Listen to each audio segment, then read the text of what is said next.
Hello नमस्कार दोस्तों, स्वागत है आप सभी का हमारे यूट्यूब चैनल तत्काल एजुकेशन पे। दोस्तों उम्मीद करते हैं आप सभी बहुत अच्छे होंगे, आपकी तैयारी भी काफ़ी जबरदस्त तरीके से चल रही होगी। दोस्तों आज हम आप लोगों के लिए रीजनिंग के 12 अति महत्वपूर्ण प्रश्न के बारे में इस वीडियो में बताएंगे, जो सभी परीक्षाओं के लिए बहुत महत्वपूर्ण प्रश्न होने वाले हैं। आप किसी भी गवर्नमेंट एग्जाम की तैयारी कर रहे हैं, इस टाइप के प्रश्न हमेशा पेपर में देखने को मिलेंगे। दोस्तों ये पार्ट नंबर कौन सा 134 है या पार्ट नंबर 133 नहीं देखें तो आप वीडियो सेक्शन में जाके देख सकते हैं। चलिए दोस्तों पहला प्रश्न देख लेते हैं।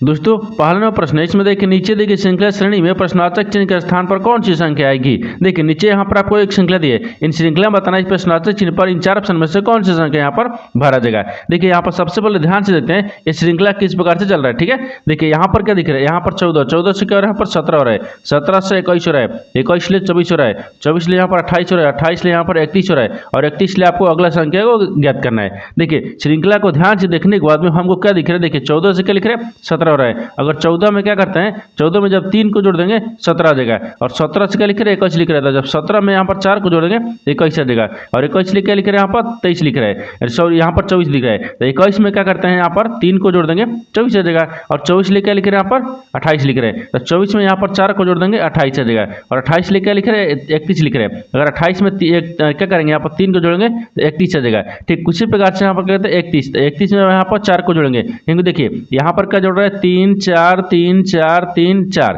4 को जोड़ेंगे 31 में तो कितना आ जाएगा, 35 आ जाएगा, यानी 35 हो गया। यानी इस प्रश्नार्थक चिन्ह पर कौन सी संख्या भरा जाएगा, 35 हो जाएगा। तो 35 को देखते हैं किस ऑप्शन में दिख रहा है, यानी ऑप्शन हमारे यहाँ पर बी सही हो जाएगा। दोस्तों मैं उम्मीद करता हूँ इस प्रश्न को भी आप अच्छे तरह से समझ पाएंगे। चलिए दोस्तों नेक्स्ट प्रश्न देख लेते हैं।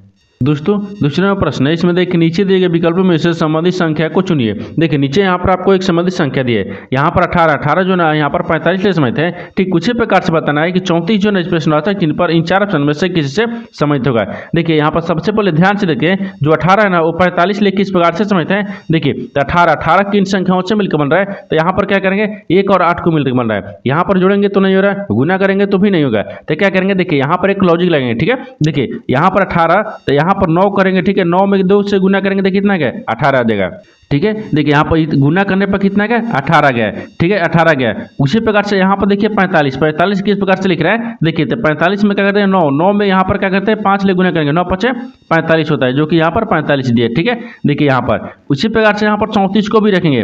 देखिए तो 34 को रखेंगे तो यहाँ पर क्या देखिए 34, तो 34 में क्या रखेंगे, तो देखिए यहाँ पर 17 रखेंगे, 17 में 2 से गुना करेंगे तो कितना गया, 17 दूनी के 34 होता है। ठीक है, ये 34 आ गया। ठीक है, उसी प्रकार से यहाँ पर कौन से शब्द को रखेंगे जो कि अगला संख्या ज्ञात होगा। देखिए यहाँ पर 9 से गुना, देखिए 9 में 2 से गुना किया है 18 आया है। उसी प्रकार से 9 में क्या किया, 5 ले गुना है, 9 संख्या रख रहा है लेकिन इसमें 2 से और 5 ले गुना कर रहा है। ठीक है, तो 45 आ गया। उसी प्रकार से यहाँ पर 17 में देखिए 17 में 2 से गुना किया है तो क्या 17 में 2 से गुना किया तो 34 आ गया। उसी प्रकार से यहाँ पर क्या करेंगे, 17 को तो रखेंगे थोड़ा, देखिए तो यहाँ पर भी क्या करेंगे ना 17 लिखेंगे। ठीक है, और 17 में जो होगी 5 ले गुना करेंगे। यहाँ पर आपको देखिए 9 में 2 से गुना किया, 9 में 5 ले गुना किया। उसी प्रकार से 17 में 2 से गुना किया तो 17 में 5 ले गुना करें तो 17 5 कितना होता है, यहाँ पर 85 होता है। यानी इस प्रश्नार्थक चिन्ह पर कौन सा संख्या भरा जाएगा, 85 हो जाएगा। तो 85 को देखते हैं किस ऑप्शन में दिख रहा है, यानी ऑप्शन नंबर कौन सा हो जाएगा, ऑप्शन नंबर आपका 2 सही हो जाएगा। दोस्तों मैं उम्मीद करता हूँ इस प्रश्न को भी आप अच्छी तरह से समझ पाएंगे। चलिए दोस्तों नेक्स्ट प्रश्न देख लेते हैं। दोस्तों तीसरा प्रश्न है, इसमें देखिए नीचे दी गई आकृति में त्रिभुजों की संख्या ज्ञात कीजिए। देखिए नीचे यहाँ पर आपको एक आकृति दी है, इन आकृति में बताना कि त्रिभुजों की संख्या कितना है। देखिए तो यहाँ पर क्या करिएगा, वीडियो को रोककर खुद अपने आप से बनाने का कोशिश करिएगा और 12 प्रश्न में से अपने कितने प्रश्न सही किए हैं वीडियो क्लास में कमेंट में जरूर बताइएगा। और इस चैनल पर पहली बार आए तो चैनल को सब्सक्राइब कर बेल आइकन घंटी को प्रेस कर जरूर कर लीजिएगा, क्योंकि सबसे पहले इस तरह क्लास आपको मिलता रहे। देखिए तो यहाँ पर सबसे पहले ध्यान से देखते हैं इस आकृति में त्रिभुजों की संख्या कितना दिख रही है। ठीक है, देखिए तो यहाँ पर क्या दिख रहा है, इसमें देखिए इस आकृति में कितने त्रिभुज बनेगा, तो यहाँ पर 3 को बनेगा। देखिए 1 हो गया, 2 हो गया और एक ही बड़ा वाला गया, कितना बन गया, 3 बन गया। ठीक है, इसमें 3 बन रहा है। उसी प्रकार से देखिए इसमें भी क्या बनेगा, 1 बनेगा, 2 बनेगा और यहाँ पर भी क्या बनेगा, 3 बनेगा। देखिए 3 इसमें भी आ गया, 3 इसमें भी आ गया और कहीं बन रहा है, नहीं बन रहा है। तो 3 और प्लस जोड़ेंगे कितना गया, 3 आ गया, यहाँ पर 6 आ गया। यानी इस आकृति में टोटल कितने त्रिभुजों की संख्या है, तो 6 को है। तो 6 को देखते हैं किस ऑप्शन में दिख रहा है, यानी ऑप्शन नंबर यहाँ पर सी सही हो जाएगा। दोस्तों मैं उम्मीद करता हूँ इस प्रश्न को भी आप अच्छे तरह से समझ पाएंगे। चलिए दोस्तों नेक्स्ट प्रश्न देख लेते हैं।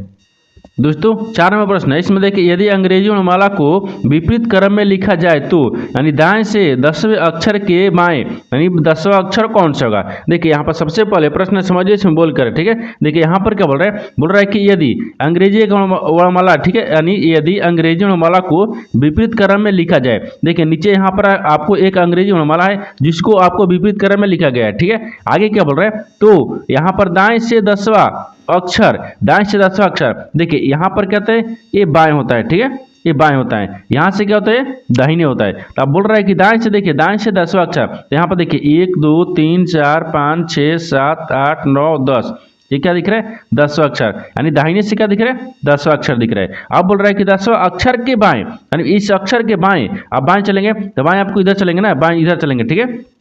देखिए बोल रहा है कि 10वां अक्षर कौन सा होगा, यानी 10वां अक्षर, देखिए दाहिने से 10वां अक्षर और 10वां अक्षर के बाएं अक्षर कौन सा होगा। देखिए तो यहाँ पर क्या दिख रहा है, देखिए यहाँ पर आपको 1 2 3 4 5 6 7 8 9 10, यहाँ पर 10वां अक्षर आ गया, कौन आ गया, 10वां अक्षर टी आ गया। देखिए यहाँ पर दाहिने से 10वां अक्षर जे आ गया और आपको जे आ गया, उससे आपको बाएं अक्षर निकलना कितना है, 10वां अक्षर, तो कौन आ गया, यहाँ पर टी आ गया। तो आपसे वही पूछा है कि देखिए दाएं से 10वां अक्षर के बाएं 10वां अक्षर कौन सा होगा, तो टी हो जाएगा। तो टी को देखते हैं किस ऑप्शन में दिख रहा है, यानी ऑप्शन नंबर यहाँ पर सी सही हो जाएगा। दोस्तों मैं उम्मीद करता हूँ इस प्रश्न को भी आप अच्छी तरह से समझ पाएंगे। तो दोस्तों नेक्स्ट प्रश्न देख लेते हैं। दोस्तों 5वां प्रश्न है, इसमें देखिए नीचे दी गई प्रश्न आकृति में लुप्त संख्या ज्ञात कीजिए। देखिए नीचे यहाँ पर आपको एक प्रश्न आकृति दी है, इन आकृति में बताना है कि इस प्रश्नार्थक चिन्ह पर इन 4 ऑप्शन में से कौन सी संख्या यहाँ पर भरा जाएगा। देखिए तो यहाँ पर सबसे पहले ध्यान से देखते हैं जो ये आकृति है ना किस प्रकार से चल रहा है। देखिए इस तरह के प्रश्न में क्या होता है, इस तरह के प्रश्न में देखिए या तो रो में ज्ञात करेंगे, या तो कॉलम में ज्ञात करेंगे, या तो आपको जिधर बड़ी संख्या दिया रहता है उधर भी ज्ञात करते हैं। देखिए तो इस आकृति को हमको ध्यान से देखने के बाद में हमको क्या दिख रहा है, देखिए हमको यही दिख रहा है कि देखिए ऊपर में आपको बड़ी संख्या दिख रही है, यानी इसका कहने का मतलब है कि नीचे से ऊपर की तरफ ज्ञात करेंगे, ठीक है। अब देखिए यहाँ पर क्या लिख रहे हैं, 8 और 12 को क्या करेंगे कि यहाँ पर 96 आ जाएगा। देखिए यहाँ पर गुना कर देंगे तो आ जाएगा, ठीक है। देखिए 12 दिख रहा है और यहाँ पर 8 दिख रहे हैं, 12 बटे कितना था, यहाँ पर 96 होता है, ठीक है। उसी प्रकार से देखिए 6 यानी यहाँ पर 7 दिया और 15 को आपस में क्या करें, यहाँ पर 105 आ जाएगा। देखिए तो यहाँ पर क्या लिख रहे हैं, यहाँ पर आपको देखिए 15 लिख रहे हैं, 15 7 ले गुना करेंगे तो 15 7 75 होता है, यानी 105 आ गया, ठीक है। उसी प्रकार से यहाँ पर देखिए तीसरा को रखेंगे, यानी 15 को यहाँ पर क्या लिख रहे हैं, देखिए तो यहाँ पर आपको क्या लिख रहे हैं, 5 और 13 को आपस में गुना कर देंगे, ठीक है। अब देखिए यहाँ पर क्या लिख रहे हैं, 13 लिख रहे हैं और 13 में 5 ले गुना करेंगे तो 13 5 कितना होता है, 65 होता है, कितना होता है, 65 होता है। यानी इस प्रश्नार्थक चिन्ह पर कौन सा संख्या भरा जाएगा, 65 हो जाएगा। तो 65 को देखते हैं किस ऑप्शन में दिख रहा है, यानी ऑप्शन नंबर यहाँ पर सी सही हो जाएगा। दोस्तों मैं उम्मीद करता हूँ इस प्रश्न को भी आप अच्छे तरह से समझ पाएंगे। चलिए दोस्तों नेक्स्ट प्रश्न देख लेते हैं। दोस्तों 6 नंबर प्रश्न है, इसमें देखिए नीचे दिए गए विकल्पों में इससे संबंधित शब्द को चुनिए। देखिए नीचे यहाँ पर आपको एक संबंधित शब्द दिया है, यहाँ पर देखिए कार जो है आपको टायरों से संबंधित है, ठीक उसी प्रकार से बताना है कुर्सी जो है प्रश्नार्थक चिन्ह पर इन 4 ऑप्शन में से किससे संबंधित होगा। देखिए यहाँ पर सबसे पहले ध्यान से देखते हैं कि जो यहाँ पर आपको कार दिख रहा है ना, आपको टायर से किस प्रकार से संबंध है। देखिए कार जो है, कार टायरों के सहारे खड़ी रहती है, यानी टायर जो देखिए यहाँ पर कार जो है, कार वो टायरों के सहारे खड़ी रहती है। देखिए यहाँ पर लिख भी लेते हैं, ठीक है। एक टायरों यानी कार जो है कार टायरों के, ठीक है, यानी सहारे खड़े रहते हैं, ठीक है, यानी खड़ी रहती है, खड़ी रहती हैं, ठीक है, यानी खड़ी रहती है। ठीक उसी प्रकार से कुर्सी किसके सहारे खड़ी रहेगी, तो कुर्सी आपको देखिए आराम के सहारे थोड़ी खड़ी रहेगी, पीठ के सहारे नहीं, यानी टांगों के सहारे, यानी उसको 4 पैर होता है ना, तो 4 पैर को सहारे खड़ी रहेगी। देखिए यहाँ पर जिस प्रकार से कार जो है कार आपको टायरों से समझते हैं, यानी टायरों के सहारे खड़ी रहती है, यानी कार जो है वो टायरों के सहारे खड़ी रहती है। उसी प्रकार से कुर्सी जो है कुर्सी आपको टांगों के सहारे खड़े रहेगी, यानी टांगों पर खड़ी रहती है। यानी यहाँ पर क्या हो जाएगा, प्रश्नार्थक चिन्ह पर कौन सा शब्द भरा जाएगा, यहाँ पर टांगों भरा जाएगा। तो टांगों को देखते हैं किस ऑप्शन में दिख रहा है, यानी ऑप्शन नंबर सी में दिख रहा है। ऑप्शन नंबर सी आपका सही हो जाएगा। दोस्तों मैं उम्मीद करता हूँ इस प्रश्न को भी आप अच्छी तरह से समझ पाए होंगे। चलिए दोस्तों नेक्स्ट प्रश्न देख लेते हैं। दोस्तों 7 नंबर प्रश्न है, इसमें देखिए निम्नलिखित आकृति का दर्पण छवि चुने। देखिए यहाँ पर सबसे पहले प्रश्न समझिए, इसमें बोल कर, ठीक है। देखिए यहाँ पर बोल रहा है कि नीचे यहाँ पर आपको एक आकृति दी है, इन आकृति को जब हम दर्पण में देखेंगे ये किस प्रकार से दिखेगा आपको इसी को बताना है, ठीक है। देखिए तो सबसे पहले यहाँ पर देखते हैं कि ये जो आकृति है ना, इस आकृति को हम यहाँ पर दर्पण में देख लेते हैं। देखिए यहाँ पर एक दर्पण रखा है, इस दर्पण में देखेंगे तो कैसे दिखेगा। देखिए यहाँ पर देखने के बाद में देखिए इस प्रकार से आपको दिख जाएगा, ठीक है। ये देखिए क्या बना है, नल बना है। ये नल को जब हम दर्पण में देखते हैं, देखिए ये आपको इस तरह से नल दिख रहा है। अगर इस दर्पण में देखेंगे आपको देखिए सीधा दिख जाएगा। देखिए यहाँ पर इस प्रकार हो गया, फिर यहाँ पर इधर हो गया, फिर यहाँ से छोड़ देंगे, ठीक है, यानी इस प्रकार से थोड़ा सा इसको देखिए आपको इस प्रकार से बन जाएगा। और यहाँ से देखिए इस प्रकार से हो गया, फिर थोड़ा सा इससे चलेगा, फिर आपको इधर बन गया, ठीक है, यानी इस प्रकार से नल बन गया। ये नल हो गया, ठीक है, नल हो गया। अब इसके बाद में देखिए ऊपर में थोड़ा सा इस प्रकार से बना देंगे। यहाँ पर आपको देखिए इस प्रकार से हो गया, इस तरह का है। देखिए ये आपको जिस तरह का नल दिख रहा है, अगर इस आकृति को हम जब दर्पण में देखेंगे ना, तो दर्पण में देखिए आपको इस तरह का नल दिखिए। इस तरह की जो आकृति है ना, वो देखते हैं किस ऑप्शन में दिख रहा है, यानी ऑप्शन नंबर किस में दिख रहा है, ए में दिख रहा है। ऑप्शन नंबर ए आपका सही हो जाएगा। दोस्तों मैं उम्मीद करता हूँ इस प्रश्न को भी आप अच्छी तरह से समझ पाएंगे। चलिए दोस्तों नेक्स्ट प्रश्न देख लेते हैं।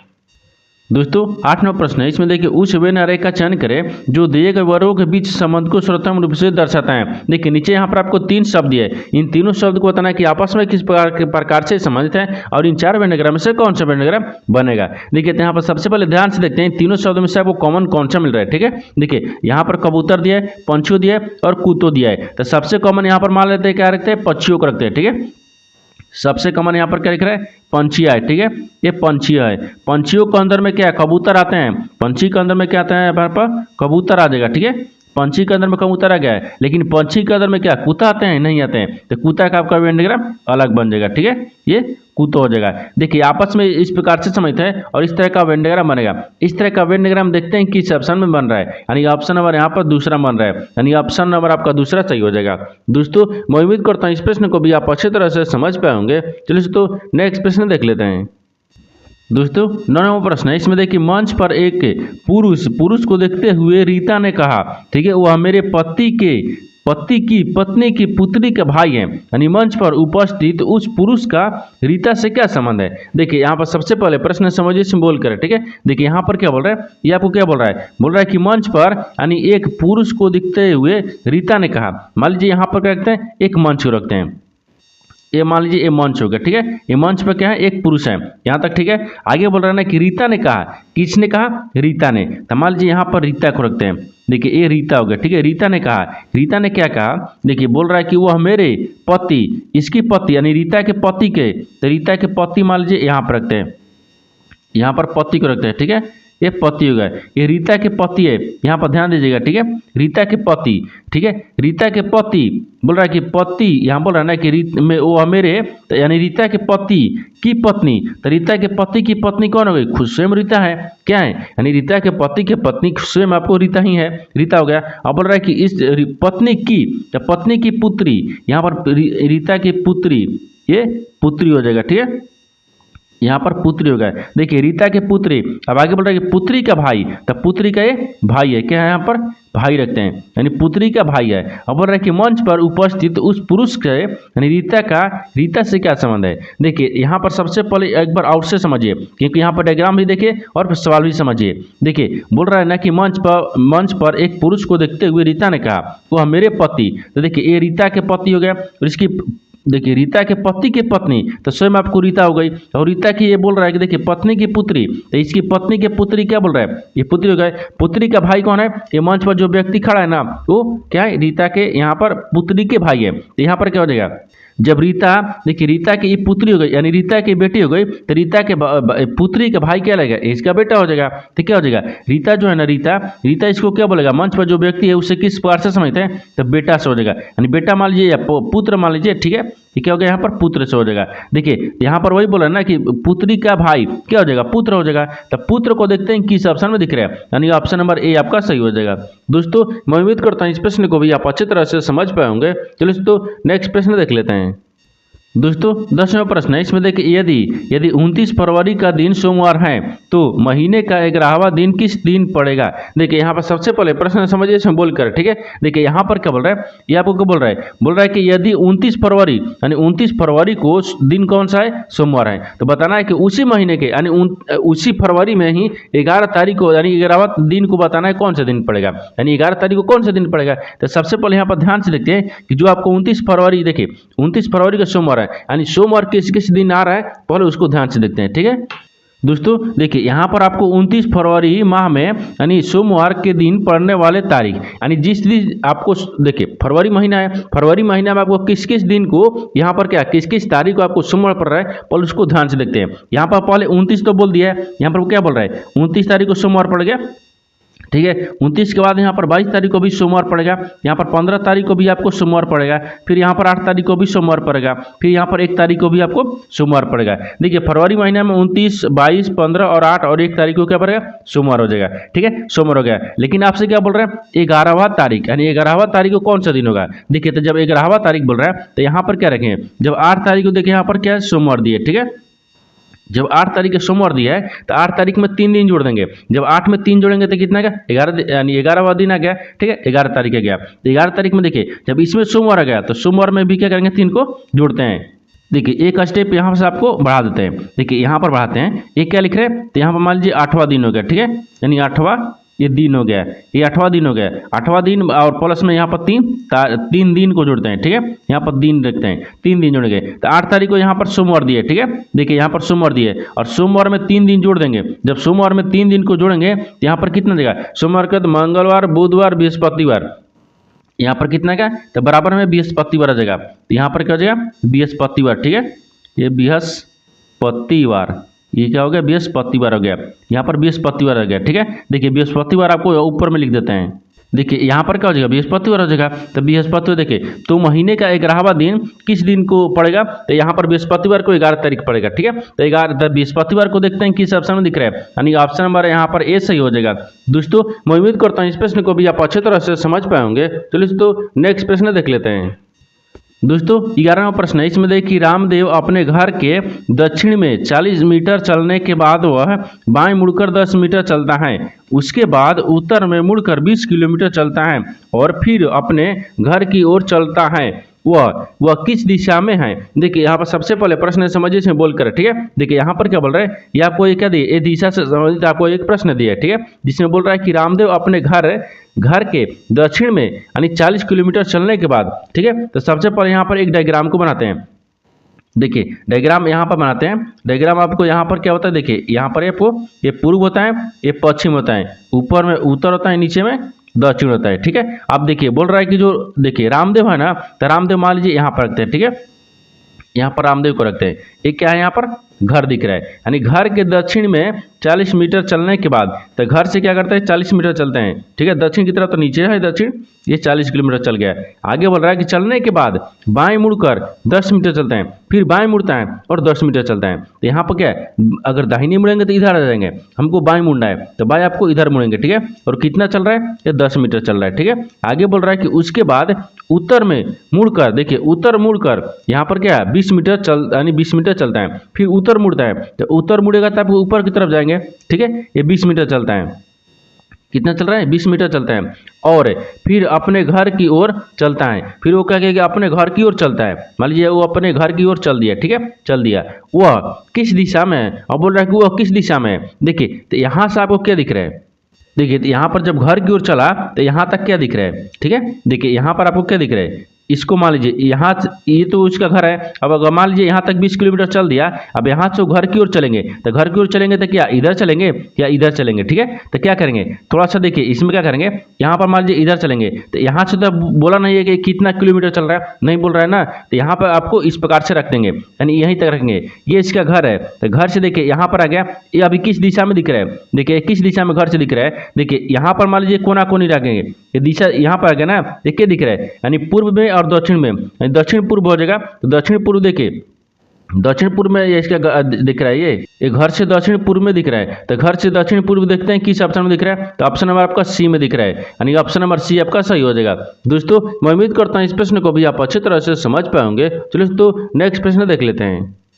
दोस्तों 12वां प्रश्न है, इसमें देखिए कथन दिया और निष्कर्ष दिया, ठीक है। कथन के आधार पर डायग्राम बनाते हैं, निष्कर्ष के आधार पर प्रश्न को सोल्व करते हैं। देखिए एक कथन आपको क्या दिया है, कथन आपको जो ग्रुप डी 2022 में हुआ है उसमें आपको एक एक शिफ्ट में क्या 2 प्रश्न 3 प्रश्न या 4 प्रश्न भी आपको क्या दिया है, इस तरह का प्रश्न दे रखा है। तो कथन भी आपको प्रश्न पहले समझिए इसमें क्या बोल रहा है, ठीक है। कथन में क्या बोल रहा है, कथन दिया है, निष्कर्ष दिया है, कथन के आधार पर डायग्राम बनाते हैं, निष्कर्ष के आधार पर प्रश्न को सोल्व करते हैं। तो सबसे पहले यहाँ पर निष्कर्ष जो कथन दिया है उसको उसको कथन के आधार पर डायग्राम को बनाते हैं। देखिए पहला में देखिए कि सभी इमारतें कमरे हैं, सभी जो इमारत है ना क्या है, कमरे हैं। तो यहाँ पर मान लीजिए इमारत को रखते हैं, ठीक है, यहाँ से बनाते हैं ये सभी इमारतें, ठीक है, सभी इमारतें क्या दिख रहे हैं, तो सभी इमारतें यहाँ पर कमरे दिख रहे हैं, यहाँ पर क्या दिख रहे हैं, कमरे दिख रहे हैं, यहाँ तक ठीक है। आगे देखिए दूसरा में बोल रहा है कि कोई कमरा पानी का है, टावर नहीं है, जो कोई कमरा है ना वो टावर नहीं है। तो मान लीजिए यहाँ पर टावर को रखते हैं, ठीक है, ये टावर दिया है, टावर हो गया यहाँ तक ठीक है।